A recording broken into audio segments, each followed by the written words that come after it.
muamalah. Apa yang dimaksud dengan gharar?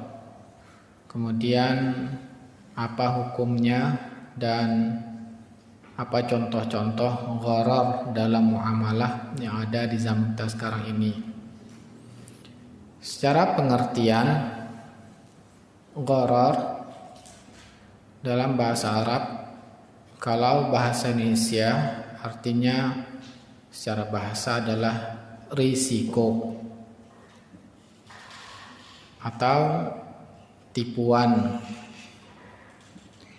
Adapun secara istilah yang dijelaskan oleh ulama fikih, gharar dalam muamalah yaitu jual beli yang tidak jelas kesudahannya.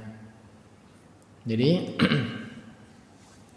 jual beli, tukar menukar harta, tetapi ada unsur yang tidak jelas di dalam tukar menukar harta tersebut. Nah, ini maka dinamakan ketidakjelasan tersebut dengan gharar. Adapun hukum dari ketidakjelasan pada tukar menukar harta ini, Allah jelaskan keharamannya dalam surat Al-Maidah ayat 90 sampai 91. Allah berfirman, ya ayyuhallazina amanu, wahai orang-orang yang beriman, innamal khamru, sesungguhnya khamar, wal maisir, dan judi. Nah, di sini ada perkataan Allah Ta'ala maisir, yaitu judi. Maka judi ini adalah salah satu bentuk memakan harta orang lain, tukar menukar harta dengan cara yang tidak jelas, ada unsur ghararnya. Wal ansabu, dan berhala itu, wal azlamu, dan mengadu nasib dengan anak panah. Rijsun min amali syaitan, Allah mengatakan itu adalah sesuatu yang kotor. Dan hal-hal yang tadi itu merupakan yang sering dilakukan syaitan, pekerjaan syaitan. Maka Allah perintahkan kepada orang beriman, fajtanibuhu, jauhilah oleh kalian yang kotor tersebut. La'allakum tuflihun, tujuan Allah Ta'ala melarang hal-hal yang merusak tadi seperti khamar dan sesuatu yang tidak jelas pada judi contohnya. Nah, tujuannya agar kalian beruntung. Kemudian setan mengajak kita untuk melakukan hal itu, mengajak untuk melakukan minum khamar, mengajak untuk melakukan muamalah yang tidak jelas. Kenapa? Innama yuridu syaitanu, setan menginginkan an yuqi'a bainakumul adawah, supaya sesama muslim itu menjadi bermusuhan. Nah, dengan khamar dan dengan judi, dengan jual beli yang tidak jelas, akhirnya akan menyebabkan permusuhan. Ada yang tidak rela hartanya diambil dengan pertukaran yang tidak jelas. Wal baghdha, dan saling marah fil khamri wal maisir, yaitu pada khamar dan judi tadi. Wa yasuddakum an dzikrillah, dan memalingkan kalian dari berzikir kepada Allah dan dari salat. Fahal antum muntahun, apakah kalian akan berhenti melakukan hal tersebut? Nah, di ayat surah Al-Maidah ini Allah menjelaskan salah satu bentuk memakan harta orang lain yang ada unsur tidak jelasnya, yaitu dengan cara berjudi. Ya. Nah, maisir, para ulama menjelaskan makna tafsiran dari maisir ini. Maka maisir itu luas, ya. Maisir itu maknanya luas. Kalau kita lihat bagaimana tafsiran para ulama tentang maisir, Maka sebagian ulama ketika ditanya tentang pengertian maisir mengatakan segala bentuk permainan yang melalaikan dari salat dan zikir termasuk maisir. Ya, jadi sebetulnya pada sesuatu yang tidak jelas itu banyak ya dalam istilah-istilah yang telah dibagi-bagi oleh ulama fikih. Ada namanya kimar. Kimar itu judi. Ada namanya gharar. Gharar itu sesuatu yang tidak jelas. Ada namanya maisir. Jadi 3 kata itu. Nah, kimar dan gharar itu terkandung makna kedua ini dalam kata maisir. Jadi kepalanya maisir, maka maisir ini terkandunglah gharar dan terkandung kimar. Apa perbedaan antara kimar judi dengan gharar? Padahal dia sama-sama tidak jelas. Maka para ulama menjelaskan perbedaannya. Kalau kimar judi menghubungkan sesuatu yang tidak jelas pada suatu kejadian. Ya, kita akan tukar menukar harta. Contohnya si A dan si B saling mengatakan menyerahkan uang misalkan 100.000, A 100.000, si B 100.000. Kemudian mereka hubungkan dengan sesuatu yang tidak jelas. Contoh seperti pertandingan bola. Nah, itu tidak jelas siapa yang akan menang. Bisa jadi klub A, bisa jadi klub B. Nah, si A mengatakan saya memilih klub A yang menang. Si B mengatakan klub B yang menang. Akhirnya mereka sepakat. Kalau seandainya pilihan mereka tepat, maka mereka mengambil uang yang kalah. Jadi ini namanya kimar, judi. Jadi tukar menukar harta dihubungkan dengan sesuatu yang tidak jelas. Kalau gharar itu adalah tidak jelasnya dalam muamalah. Muamalah itu maksudnya apa? Hubungan manusia dengan manusia yang berkaitan dengan pertukaran harta. Seperti jual beli. Jual beli itu kita menukar uang kita dengan harta orang lain, barang orang lain, atau barang dengan barang. Nah, gharar itu misalkan uangnya jelas 100.000, tapi barang yang dibeli tidak jelas, contohnya karena dia dibungkus dalam kotak. Berarti ada sesuatu yang tidak jelas, maka ini dinamakan dengan gharar. Jadi gharar itu pada muamalah.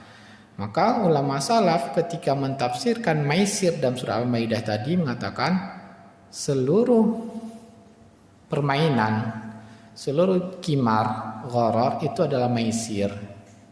Ya, terkandung dalam makna maisir, tapi biasanya diartikan dengan judi oleh para kalau dalam Quran terjemahan. Nah, dan Nabi menamakan, Rasulullah SAW menamakan yang tidak jelas dalam transaksi itu dengan gharar, sebagaimana hadis yang diriwayatkan dari sahabat Abu Hurairah dikeluarkan oleh Imam Muslim. Rasulullah sallallahu alaihi wasallam naha an bai'il hasati wa bai'il gharari. Rasulullah sallallahu alaihi wasallam melarang, artinya mengharamkan, yaitu apa? Jual beli yang dihubungkan dengan kerikil. Dahulu orang di zaman jahiliyah, mereka ada yang melakukan jual beli tanah itu dengan unsur yang tidak jelas. Biasanya pada barang-barang yang mereka anggap biasa atau remeh.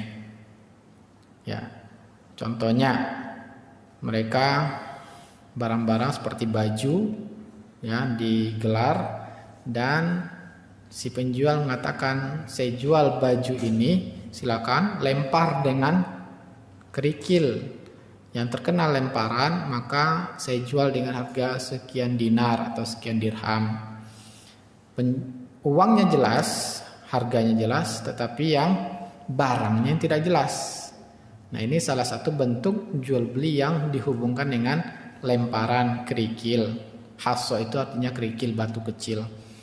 Juga para ulama mengatakan di antara pengertian bai'ul hassah, jual beli yang dihubungkan dengan kerikil ini, dahulu juga mereka menjual ukuran tanah itu diantaranya dengan lemparan kerikil. Saya jual tanah saya, ukurannya dari jarak saya melempar sampai jatuhnya kerikil ini dengan harga sekian. Nah, ini ada tukar menukar harta, uang dengan barang. Tapi ada yang tidak jelas, yaitu pada barangnya. Maka Nabi mengatakan setelah itu bahwa wa an bai'il gharari, dan diharamkan jual beli yang tidak jelas. Setelah Nabi menyebutkan jual beli kerikil diharamkan, kemudian Nabi sebutkan kaidahnya. Apa kaidahnya? Yaitu jual beli yang bentuknya tidak jelas itu haram. Ya. Nah, kalau kita perhatikan bahwa Rasulullah SAW beliau utitu jawami al-kalim, aku diberikan kalimat yang pendek dalam berkata tapi banyak mengandung hukum-hukum. Ya, maka dari kaidah ucapan Nabi tadi, yaitu haramnya jual beli yang tidak jelas, seluruh bentuk transaksi yang ada unsur tidak jelasnya maka hukumnya adalah haram. Nah, hikmahnya kenapa Allah mengharamkan pada bentuk transaksi yang ada unsur ketidakjelasan. Tadi sudah disebutkan dalam ayat 90 sampai 91 surah Al-Maidah bahwa setan ingin menyebabkan permusuhan. Di antara yang menyebabkan permusuhan itu adalah tukar menukar harta yang tidak jelas tadi. Ada unsur untung ruginya. Kadang untung, kadang rugi.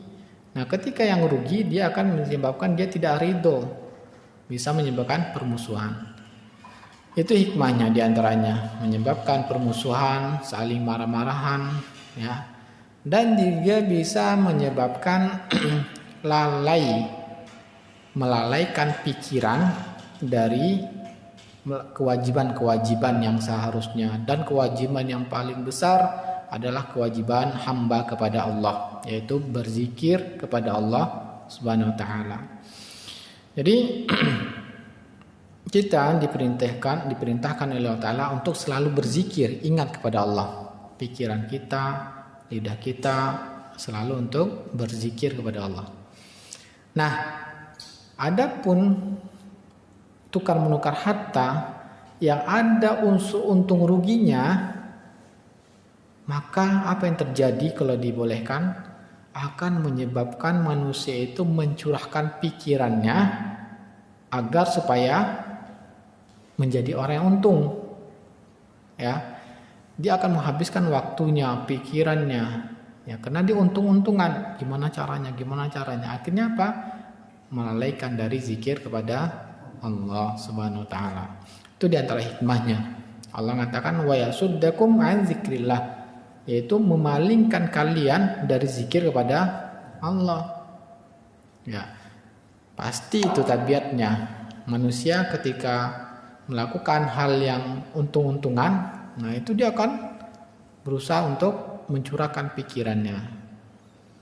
Nah, ya, seperti saya mendapatkan sampai pada saya berita bahwa ada suatu pekerjaan yang mana kerjanya hanya berapa jam saja, tapi salah dalam mengambil keputusan itu bisa rugi sampai triliunan. Kok nggak salah namanya kerjanya apa? Bankir. Ya, karena dia yang akan apa? Menentukan jual beli saham itu. Kalau salah saja keputusan, apa yang terjadi? Ruginya bukan 100 ya, tapi bisa miliaran, triliunan, hanya ngambil keputusan. Akhirnya apa? Betul-betul berusaha untuk fokus. Jadi mereka kerjanya tidak boleh lama-lama kerjanya berapa jam saja. Artinya apa? Supaya dia fokus, pikirannya hanya untuk itu saja. Kali-kali matematika. Nah, ini yang dihikmahnya Allah Ta'ala ya, haramkan ini. Yang ada untung ruginya tidak jelas, maka dia diharamkan. Nah, setelah kita mengetahui bahwa ketidakjelasan dalam tukar menukar harta itu diharamkan, tetapi ada kriterianya yang lebih spesifik, lebih khusus ya.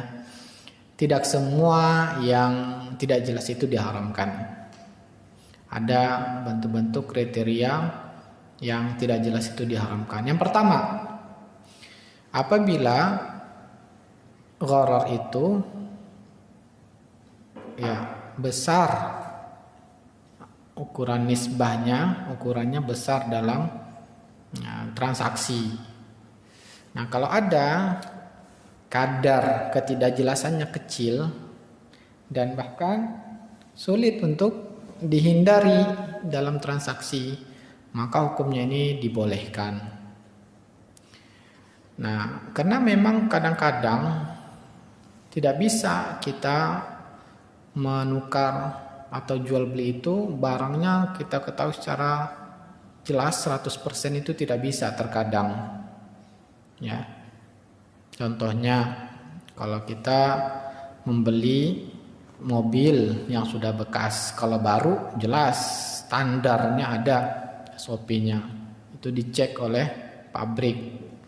Kalau tidak lulus standarnya, maka tidak keluar dari pabrik. Nah, maka dia standarnya 100%. Begitu sudah dipakai beberapa tahun, setahun, 2 tahun, 3 tahun, 4 tahun, 5 tahun, pasti yang standar tadi akan menurun. Nah, apakah kita bisa mengetahui bahwa seluruh alat-alat onderdil di mobil itu bagusnya sekian persen? Nggak bisa kan? Terkadang ada retak-retak pada bagian dalamnya. Nah, itu tidak bisa kita ketahui secara pasti. Ya, nah itu bagaimana hukumnya? Nah, itu dengan perkiraan saja itu dibolehkan.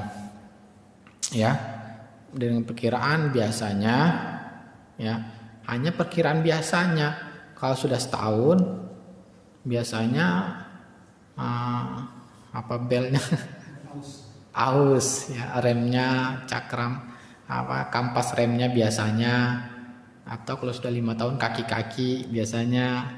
Tapi apakah itu begitu seluruh mobil? Tidak, belum tentu ya kan. Nah, ada unsur yang tidak jelasnya. Apakah dibolehkan? Boleh dengan syarat dijelaskan oleh si penjual. Misalkan saya beli tahun sekian ya, tahun sekian, kemudian kalau dari tahun sekian speknya kan jelas itu, berarti akan diperkirakan kalau sudah berapa tahun kira-kira ini yang akan terjadi, oleh ahlinya tahu ya, maka itu dibolehkan. Apakah begitu diketahui secara pasti harga 90 juta itu memang sesuai dengan barang yang kita cari? Misalkan harga mobil bekas 90 juta, bisa jadi beda-beda ya, bisa jadi 90 juta ini bagus, ini kurang bagus, ini bagus. Nah, itu dibolehkan. Kenapa? Karena kalau harus diketahui secara pasti, dibongkar satu-satu, nah maka biayanya lebih mahal mobil bekas dari mobil baru, ya kan? Maka itu namanya dibolehkan oleh para ulama kalau unsur bisa diperkirakan dan akhirnya yang ketidakjelasan itu sedikit. Kan bisa diperkirakan, tadi sudah kita jelaskan, dengan orang ahli, para ahli, mereka bisa memperkirakan dari tahunnya atau pemakaiannya, kilometer mobil tersebut. Nah, itu ketahuan kira-kira ya, perkiraan. Yang kedua, dalam artian kalau dia sedikit dibolehkan. Kemudian yang kedua, ketidakjelasan tersebut yang haram kalau terjadi pada akad jual beli, nggak apa-apa. Yang kedua kita bikin pada akad jual beli. Ghararnya terjadi pada akad jual beli. Berarti kalau gharar tidak jelas bukan pada akad jual beli, maka dia boleh. Ya. Jual beli itu maksudnya apa? Jual beli itu tukar menukar harta. Itu jual beli. Artinya karena kita butuh harta orang lain, maka kita menukar harta kita pada orang itu supaya dia ridho melepas kepemilikannya menjadi milik kepada kita. Nah, maka dalam jual beli ini karena ada unsur keridhaan, Allah mengatakan illa antakuna tijaratan antara diminkum, kecuali jual beli yang berdasarkan keridhaan. Ya. Maka dia harus jelas, tidak boleh ada yang tidak jelas. Kalau yang tidak jelas, ini bisa menyebabkan salah satu pihak akan tidak ridho sehingga dia menjadi haram. Nah, kalau gharar bukan pada jual beli, hukumnya boleh. Contohnya pada akad hadiah. Ya, hadiah itu tidak tukar menukar, hanya salah satu pihak saja yang mau memberikan hartanya, mengalihkan kepemilikannya kepada orang lain tanpa imbalan. Sehingga apa? Orang yang menerima hadiah itu tidak dirugikan ketika dia tidak tahu secara pasti bahwa dia akan diberikan. Ya, mungkin kita dapat hadiah kaleng misalkan, kaleng roti, tulisan luarnya Kongguan, begitu kita buka isi dalamnya rengginang misalkan. Ya. Nah, atau hadiah kotaknya di luarnya hadiah handphone, di luarnya iPhone 11, di dalamnya ternyata Nokia 3310 misalnya. Nah, itu ketika penerima hadiah merasa ditipu, apakah yang beri hadiah berdosa? Tidak. Ya. Karena dia tidak dirugikan. Dalilnya apa? Bolehnya gharar pada hadiah karena Rasulullah SAW mengatakan dalam hadis ini Imam Bukhari Muslim, la yaktasimu warasati, harta warisanku tidak dibagi-bagikan, ya.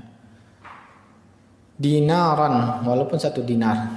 Ma taraktu ba'da nafaqati nisa'i, seluruh harta yang kutinggalkan itu dibagikan dulu pada keluarga, yaitu ummatul mukminin, dibagi sesuai kebutuhan mereka. Kemudian ma'unati amili, untuk biaya-biaya orang yang bekerja, ya, orang-orang bekerja pada Nabi sallallahu alaihi wasallam ketika yang dikeluar pada keluarga Nabi, itu dikasih kebutuhan mereka. Maka sisanya setelah selebih kebutuhan tersebut dibagi-bagi sesuai kebutuhan, maka Nabi mengatakan fasadaqah, maka dia menjadi sedekah, dimasukkan ke Baitul Mal untuk seluruh kaum muslimin. Nah, sisanya itu tidak jelas. Ya. Nah, sedekah di sini adalah salah satu bentuk hadiah. Apa beda hadiah dengan sedekah? Sebetulnya seluruhnya itu memberikan harta pada orang lain tanpa imbalan. Cuman kapan menjadi sedekah? Ketika diniatkan karena Allah. Kapan menjadi hadiah? Kalau dia hanya tujuannya untuk mendekatkan hubungan sama teman misalkan, ya, antar tetangga. Nabi mengatakan tahabu, saling memberi hadiah, maka kalian akan saling mencintai. Nah, itu tujuan hadiah itu memang tujuannya untuk supaya dekat antara hubungan tetangga dengan teman. Tapi kalau sedekah biasanya diberikan pada orang yang miskin dan mengharapkan pahala dari Allah. Nah, pada sedekah hadiah itu boleh tidak jelas, ya, gharar dibolehkan. Kemudian gharar yang dibolehkan yaitu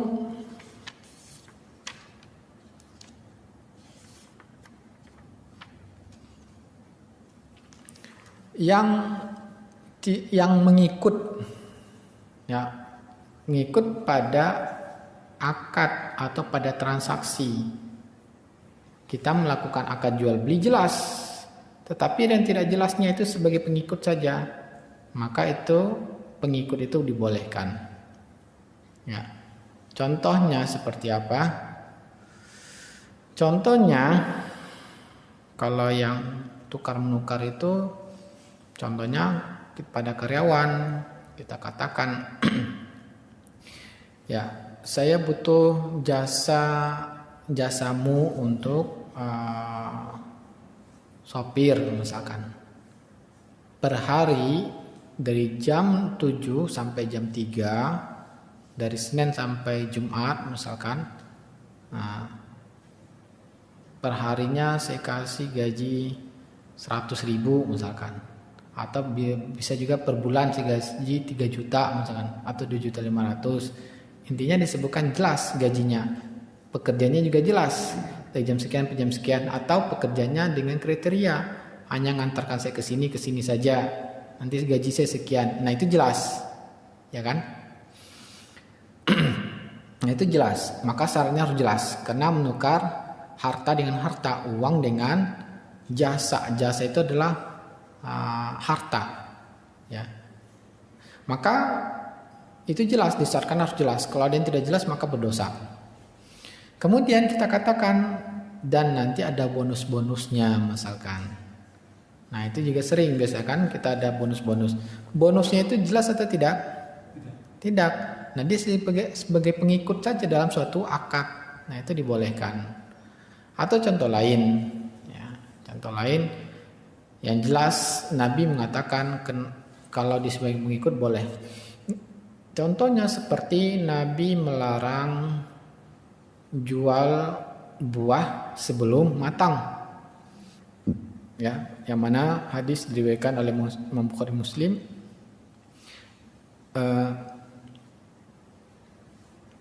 Anna Rasulullah sallallahu alaihi wasallam naha an bai'i thimari hatta yabduwa salahuha. Nabi sallallahu alaihi wasallam sungguhnya melarang menjual buah sampai melarang jual buah kecuali buah itu matang, ya, tampak matangnya. Yang mana larang tersebut nahal ba'i wal mubta', haram hukumnya, berdosa penjual dan pembeli, ya. Jadi kalau ada misalkan punya kebun rambutan kita masih hijau, datang tengkulak, saya borong 5 juta, yaudah silakan, mana uangnya 5 juta. Nah kemudian sebulan lagi 2 bulan lagi saya datang sini, ya saya ambil kalau udah matang. Nah ini haram hukumnya, ini haram hukumnya. Nah itu sering terjadi di para petani melakukannya, maka itu haram. Jelas hadis Nabi melarang itu. Kenapa? Karena di sini ada unsur untung ruginya. Biasanya tengkulak ini dia membeli itu pasti harganya lebih murah dari harga kalau sudah matang. Nah, ada untung ruginya. Kapan si penjual akan untung? Kalau seandainya nanti ternyata ketika panen hasilnya tidak sesuai yang diharapkan oleh pembeli. Misalkan terkena musibah, dimakan kalong, misalkan dimakan kelelawar, ternyata sebagiannya hilang dari waktu mudanya, atau terkena puting beliung, ya banyak yang rontok, ya maka rugi dia pembeli, ya. Kapan si pembeli untung? Kalau ternyata perkiraan dia betul, ya begitu dia panen ternyata bagus panennya, untung dia, maka ada untung ruginya. Maka inilah hikmahnya Nabi melarang, ya tadi yang Allah katakan. Tetapi kalau kita menjual tanah yang ada pohon rambutannya masih hijau, itu dibolehkan Nabi, ya karena Nabi mengatakan manibta'a nakhlan, siapa yang menjual pohon kurma ba'da an tu'abbara, pohon kurma itu sudah dikawin silang, karena kurma betina dia akan mengeluarkan buah kecil-kecil, tapi supaya buah itu besar, manis dan lebat nanti, ya maka dia harus dikawinkan dengan bunga jantan. diserbuki di sana, diikat, atau bisa juga diserbuk-serbuki dari bunga jantan. Nah, Nabi katakan menunjukkan ada buahnya kecil pada kurma betina tadi. Ya, setelah dikawin silang, berarti kan masih sangat kecil sekali, hanya ya masih bentuknya bulat-bulat kecil. Tapi Nabi katakan apa? Fasamaratuha lil bai'. Maka buahnya tadi, kalau menjual pohon kurma, buahnya masih milik siapa? Masih milik si penjual. Yang dijualnya kebun. Otomatis buah kurmanya masih milik penjual. Pohonnya yang baru berpindah kepemilikan menjadi milik pembeli. Kemudian Nabi katakan illa an yashtarita, kecuali kalau si mereka mensyaratkan, misalkan si pembeli katakan sekalian dengan buahnya ya, maka ketika itulah berpindah kepemilikan sekalian dengan buahnya. Nah, di sini Nabi menjelaskan ya, yang dilakukan akad jual beli tanahnya jelas. Apa yang tidak jelas? Buahnya, maka ini dibolehkan. Nah, ya, maka yang boleh itu misalkan kita beli tiket pesawat jelas. Ya. Nah, jelas yaitu harga tiket dan sudah termasuk asuransi. Ya, tiket pesawat perjalanan dari Jakarta ke Surabaya 900.000 dan itu sudah ada PPN-nya, PPN pajak ya. Sudah ada asuransinya, asuransi jasara harja kalau kecelakaan misalkan. Maka asuransinya itu boleh. Tapi kalau sengaja kita asuransikan lagi sendiri, maka itu ada unsur untung ruginya, maka berbeda. Kemudian ya bukan ya haram itu kalau dia tidak dibutuhkan orang banyak. Kalau dibutuhkan orang banyak, maka dia para ulama mengatakan terpaksa sehingga dibolehkan. Ya, karena memang tidak bisa dihindari. Karena kebutuhan orang banyak itu lebih diutamakan dari gharar yang hanya mungkin untung ruginya sedikit, hanya sebagian orang, ya antara penjual pembeli. Tapi kalau tidak dilakukan, maka orang banyak yang akan merugi. Sehingga itu dibolehkan. Contohnya seperti apa? Ya, misalkan si pembeli tapi yang bisa diminimalisir. Contohnya membeli sayuran yang di dalam tanah. Membeli kentang sayuran apa? Buah. Kentang sayuran atau buah ya? Sayuran kayaknya apa ya? Kacang tanah. Kalau sayuran itu seperti wortel, ya. Nah, itu jual belinya apakah dipanen satu-satu? Enggak kan? Itu jual belinya antara petani dengan tengkulak itu mereka hanya apa? Perkiraan saja. Tetapi mereka bisa meminimalisir ketidakjelasannya. Karena para tengkulak itu karena sudah saking pengalamannya, mereka bisa perkirakan, lihat tanahnya, lihat daunnya, lihat umur tanamnya, ini hasilnya sekian. Nah, jadi gharornya sedikit. Nah, itu dibolehkan. Ya, karena memang dibutuhkan orang banyak. Kenapa? Karena memang demikian. Atau dibutuhkan orang banyak seperti telur. Nah, telur itu juga gharor. Ya, semangka itu gharor. Kenapa? Karena waktu kita beli ada yang busuknya kan kadang-kadang. Apalagi kalau kita beli satu mungkin busuknya jarang. Tapi kalau pembeli yang pedagang yang beli satu truk atau 2 truk, itu yang pecah yang busuk itu banyak. Bukan banyak, bisa jadi satu. Ada ukuran mereka sekian masih bisa diterima oleh mereka. Kalau sudah lebih mereka minta ganti rugi biasanya disortir. Nah, itu kan gharar. Nggak jelas isi dalamnya. Tapi ada nggak kalau harus jelas kita beli telur itu sekilo, pecahin dulu satu-satu. Nah, itu gimana jadinya? Nah, harga telur pasti akan mahal, ya kan? Pasti akan mahal. Kenapa mahal? Ya kalau udah dipecahin nggak tahan lama dia, sehingga padahal pengirimannya jauh dari tempat-tempat peternak ke kita itu kan jauh. Nah, ini dibolehkan, ya. Tapi diminimalisir biasanya. dengan cara lampu atau usia telurnya. Tapi ada unsur gorornya sehingga itu masih dibolehkan.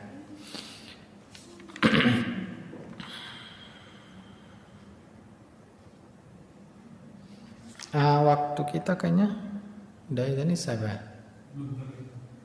Nah, dan kita langsung saja pada contoh jual ini,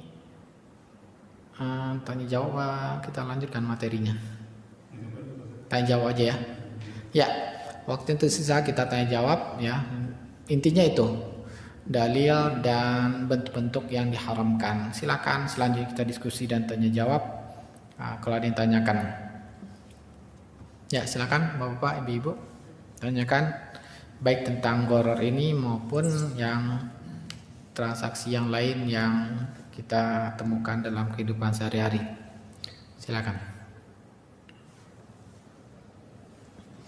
Saking asiknya mendengarkan lupa untuk bertanya ya.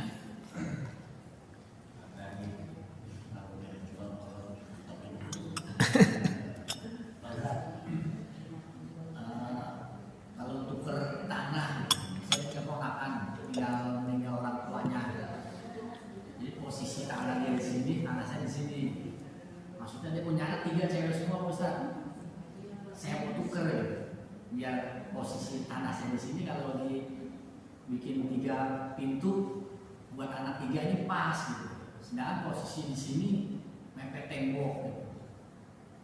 Gimana Bunda? Kalau besar tanahnya insya Allah sama 100 meter ya Ustaz. Kira-kira boleh nggak ya? Ya. Maka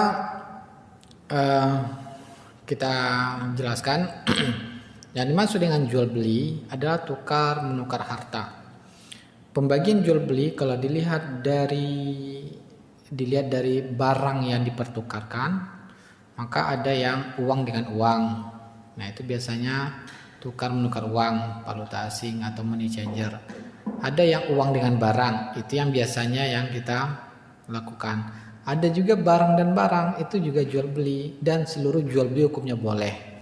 Kenapa? Karena Allah mengatakan wa ahallallahul bai'a. Allah menghalalkan jual beli. Jadi termasuklah jual beli tukar menukar barang.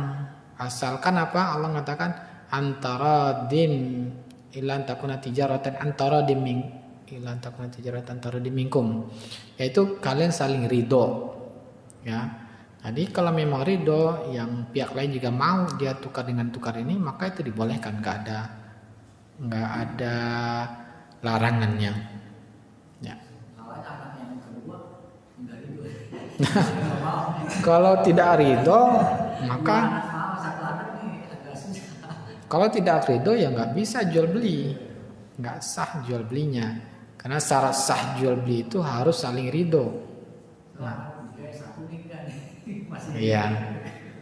Jadi jual beli itu namakan jual beli, dan ada syarat sah jual beli itu ada 7. Ya, salah satunya yang pertama itu berdasarkan keridhoan. Nah, kalau tidak ridho maka tidak sah jual belinya, maka menjadi harta yang haram. Ya, silakan yang lain kalau ada yang tanyakan, silakan Pak. Yang saya akan juga, jadi mobil upah jauh transport itu ya, selama satu ke Cikarang di ongkos, cuman nunggunya lama karena kita ngedumel nggak ditambahin di hukum ngedumelnya itu dosa ya. Jadi saya sering ngalamin itu dulu masih bawa mobil. Jadi ya kita ke Cikarang barang gitu, cuman ternyata barangnya ditunggu belum jadi gitu kan. Ongkos dia umpama 100.000. Karena seharian itu jadi kayak kagak ditambahin gitu, jadi ongkos nangkep gitu. Cuman yang kita ngedumel ini nggak ditambahin, kita pinta maklum gitu. Jadi ngedumel ini ada dosanya nggak? Gitu, ada dosanya nggak? Iya, jadi kita tetap ongkos kita terima. Cuman kayaknya kurang lain nih, kok cuma segitu seharian, harusnya kan 3 jam kurang gitu pas kalau di sini sekarang gitu umpama. Cuman ternyata seharian dalam itu seharian penuh. Nah, harusnya kita dapat 2 hari lagi, 6 menit lagi kan gitu ya. Cuman itu 1 hari. Cuman itu nanti dibayar, dikasih gitu. Cuman kita dari putri dong kan, kami udah dulu lagi sampai mati. Sehari-hari ya sudah kan. Nah, kita mau minta malu gitu. Dulu masih saya mobil gitu sih. Jadi hukum ngedumel ini ada hukuman dari Allah gitu. Maksudnya kita ikhlas antara ikhlas nggak ikhlas. Gitu. Ya. Antar barang 100.000. Iya, benar. Dari sekian dari tempat sini ke sana. Iya. Nah, kenapa kita ngedumel, Pak? Karena Perkiraan saya itu saat 2 jam 3 jam lah. Ternyata pas kalau kita tidak nunggu itu kita bisa ngerjakan yang lain gitu iya, maksudnya. Cepat kan kita bisa dapat retasi lagi gitu kan. Barang yang lain, Iya, barang yang lain. Gitu. tarikan yang lain. Karena barang itu belum jadi itu kan nunggu sehari-harian. Nah, maksudnya nih edit deal kalau kita kan jadi narik gitu kan. Cuma Iya. seharian gitu kan. Nah, Kalau hitungan rate kita pasti kalau enggak dapat 2 atau 3 hari lagi kan kalau mau mangkal lagi. jadi begini. Nah, ketika kita melakukan jual beli, itu kan jual beli jasa dengan barang, dengan uang, maka kita harus jelas antara upahnya ini apa ini antara dari sini sampai sini misalkan. Nah, ternyata misalkan ada kesepakatan kapan barang diantar jam 1 misalkan. Nah, ternyata dia tidak selesai barangnya, maka kita berhak untuk menolak. Nah, itu yang pertama. Tapi Bapak tetap menunggu berarti sabar. Ya. Tapi kan harusnya kalau punya klien dia mau Ya. pengertian ini Oh, nggak bisa gitu, Pak. Kalau dalam ngomong. itu pengertian. Nah, nggak bisa begitu. Nggak. Makanya ya harus disepakati dua belah pihak, tidak bisa saling-saling pengertian aja. Ya, makanya harus jelas. Ya, ini saya nunggunya udah begini, maka sampaikan. Maka saya nggak mau ini kalau gini harus tambah ongkosnya karena saya menunggu bisa tarikan yang lain. Sebutkan dari awal. Nah, kalau kita diam saja ngedumel, maka diam kita tanda ridho walaupun dumel. Tapi dumel itu menjadi tidak dapat pahala kita jadinya. Ya, hanya jual beli biasa dan tidak dapat pahala. Kalau kita sabar, maka kita dapat pahala lagi dari Ta'ala. Allah Ta'ala. Apakah berdosa? Ya, tidak berdosa. Ya, tapi kita tidak dapat pahala karena kesabaran menerima dia tadi. Kita azan dulu, Pak. Ya, setelah azan kita lanjutkan lagi tanya jawab.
Hayya 'alal falah.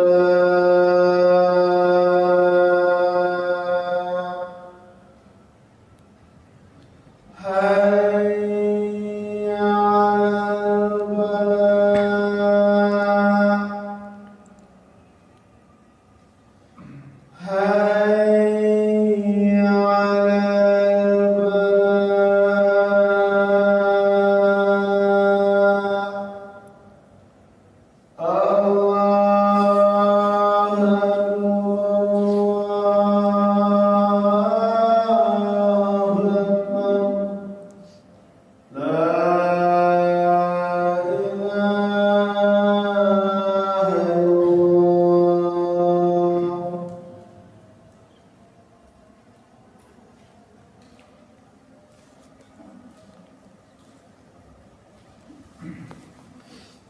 Ya, kita lanjutkan. Kalau ada yang ditanyakan atau diskusikan, disilakan. Yang lainnya.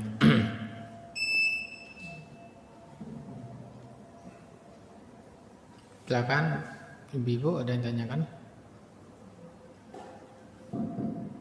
Assalamualaikum warahmatullahi wabarakatuh. Waalaikumsalam warahmatullahi wabarakatuh. Ustaz mau nanya mengenai kalau hukumnya kita menjahit baju, itu kan kita memberi bahan ke penjahit, tapi belum ada harga ya. Jadi maunya modal sekian itu gimana ya, Pak? Belum ada harga. Iya, harga kan kita modelnya maunya sekian, mungkin penjahitnya belum menyebutkan ongkosnya berapa gitu untuk menjahitnya itu. Nanti kalau begitu jadi dibilang penjahitnya 1 juta, Ibu gimana? Iya, itu gimana? Terus Ibu gimana? Iya, nggak mau Enggak. gimana ya, Pak? Begitu jadi, Bu, ini udah jadi nih 2 juta. Terus Ibu gimana? Gimana Ibu? Dia lupa aja ya. Begitu Bu? Atau enggak? Kenapa bisa terjadi? Pertanyaan saya, kenapa bisa terjadi tidak ada harga tapi kita sudah berani mengatakan ini. Apakah Ibu punya gambaran atau tidak? Kalau penjahit kan biasanya begitu ya, Pak. Misalnya kita mau ini aja model seragam, misalnya kita bawa bahan nih untuk seragam anak-anak. Mungkin kalau kita dulu ya, pertanyaannya ongkosnya. Pertanyaan saya Ibu, waktu Ibu bilang tolong bikinkan seragam, Ibu sudah ada gambaran nggak dalam pikiran Ibu kira-kira berapa harganya, berapa kira-kira menurut Ibu? Ada nggak tahu juga ongkos jahit gitu. Nah, Pasarannya gitu. apa? Pasarannya maksudnya harga umumnya. Nah, berarti Ibu patokan Ibu harganya adalah harga pasaran. Begitu kan? Iya. Ya. Nah, pertanyaannya begini seharusnya, boleh tidak Ustadz kita mengupah atau membeli barang dengan harga pasaran? Itu pertanyaannya. Ya.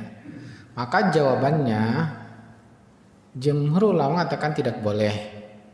Ya. Kenapa?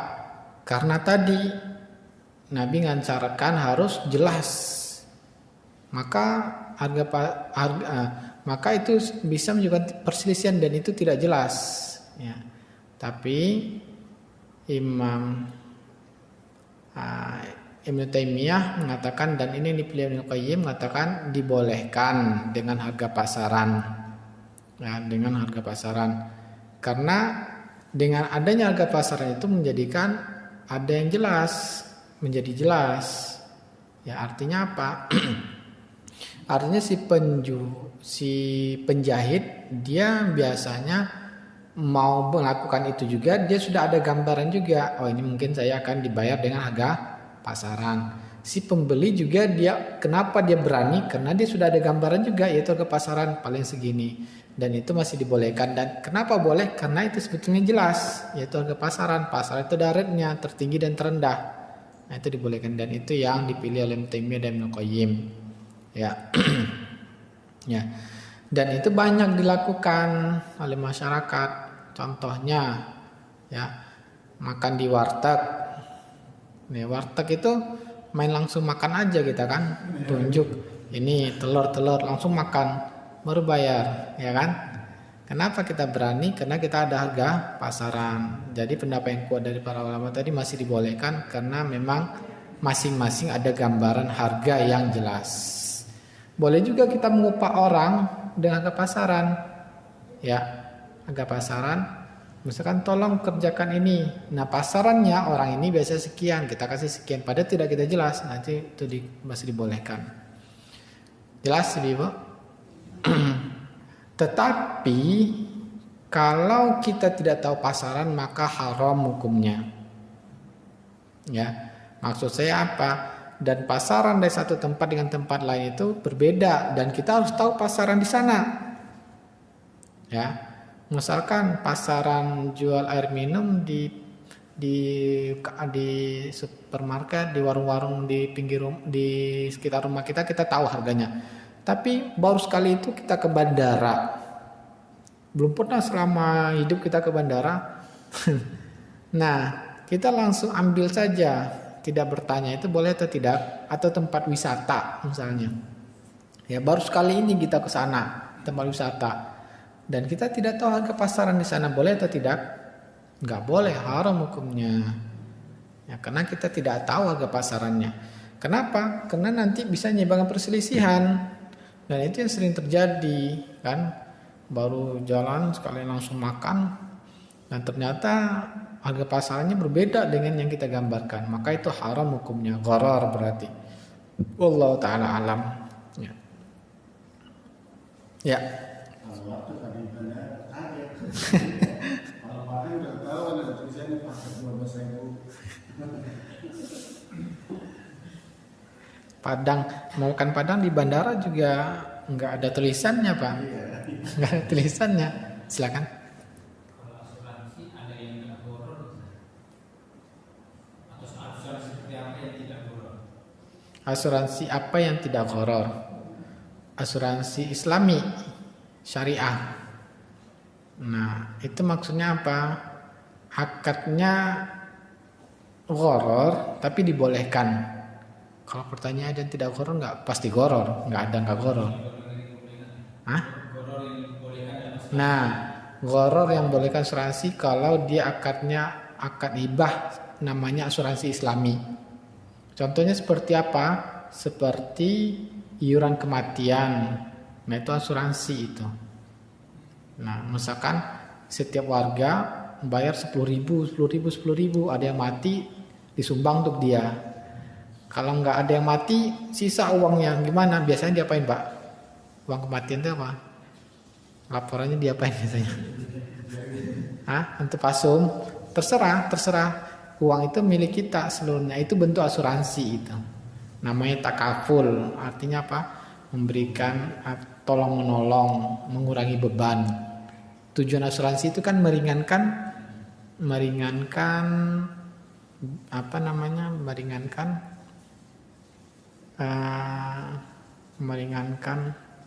resiko kerugian, ya. Nah, risiko kecelakaan dikurangkan dengan bantuan ini misalkan.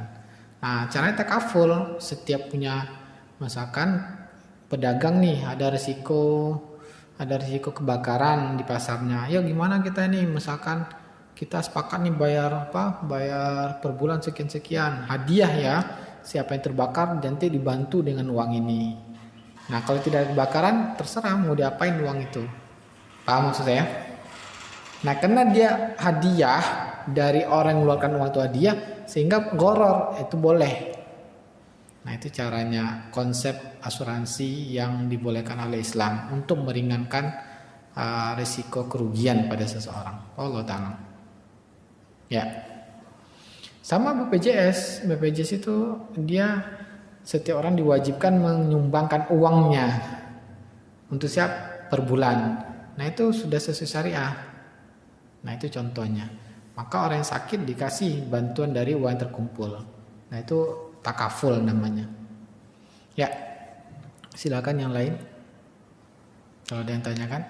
Bisa mungkin di luar mengenai kan sekolah di market tuh, kita suka belanja terus ngambil uang cash kan. Nah, karena untuk mengambil uang cash itu syaratnya harus belanja sekian rupiah dulu baru bisa ambil uang. Nah, kan seperti ini diperbolehkan Ustaz? Iya. Dulu saya tak sempat tahu cara prakteknya.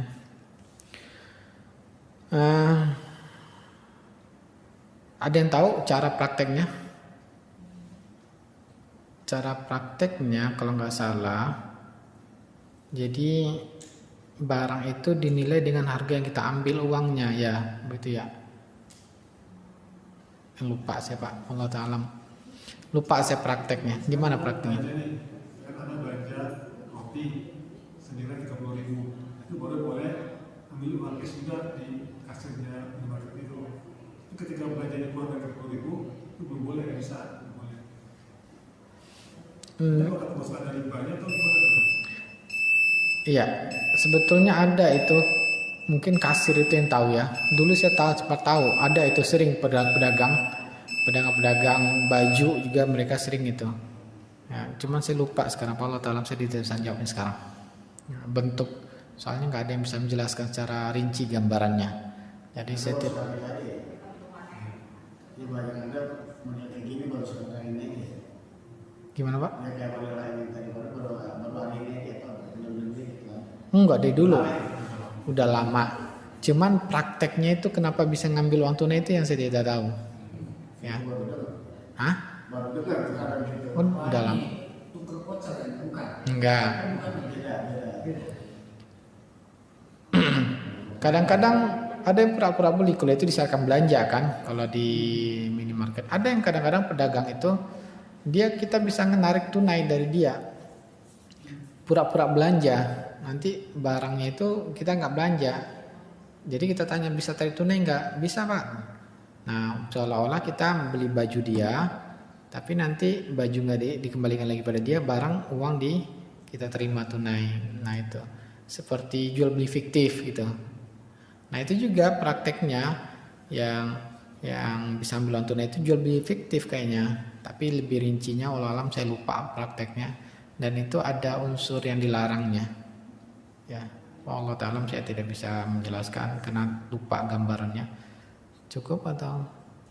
Nah, semoga yang kita sampaikan tadi dan kita tanya jawab tadi bermanfaat dan menjadi ilmu yang diberikan keberkahan Allah Ta'ala. Kita cukupkan, kita akhiri dengan doa kafaratul majlis. Subhanakallahumma bihamdika asyhadu an la ilaha illa anta astaghfiruka wa atubu ilaik. Assalamualaikum warahmatullahi wabarakatuh.